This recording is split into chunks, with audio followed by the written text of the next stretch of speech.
panjang. Dan yang paling penting adalah membantu perusahaan untuk menghadapi perubahan bisnis di masa yang akan datang. Selanjutnya itu ada hal-hal yang harus diperhatikan, itu dibagi menjadi 6. Yang pertama ada konteks dan kondisi organisasi. Yang kedua ada analisis SDM saat ini, itu ada demografi, pengalaman dan pendidikan. Yang ketiga ada proyeksi SDM masa depan. Yang keempat ada analisis kebutuhan tenaga kerja. Yang kelima kebutuhan personil masa depan dan perubahan organisasi. Yang terakhir ada kebutuhan pelatihan dan rekrutmen. Itu saja. Selanjutnya saya akan menjelaskan tentang faktor-faktor peramalan. Faktor-faktor peramalan dibagi menjadi 2, yaitu faktor eksternal dan internal.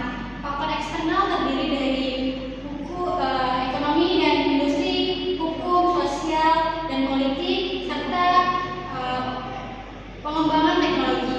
Yang kedua, faktor internal. Faktor internal terdiri dari rencana, operasi, dan strategi perusahaan.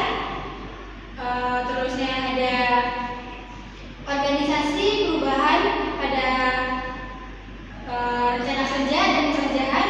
Dan yang terakhir ada perubahan staf, di mana ada pensiun, PHK, dan pemutusan kerja. Selanjutnya saya akan menyebutkan proses peramalan SDM. Yang pertama ada menetapkan tujuan peramalan.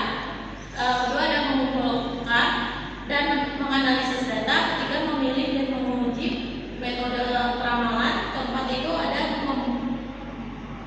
membuat prediksi kebutuhan tenaga kerja. Yang kelima ada melacak akumulasi peramalan, memperbarui metode.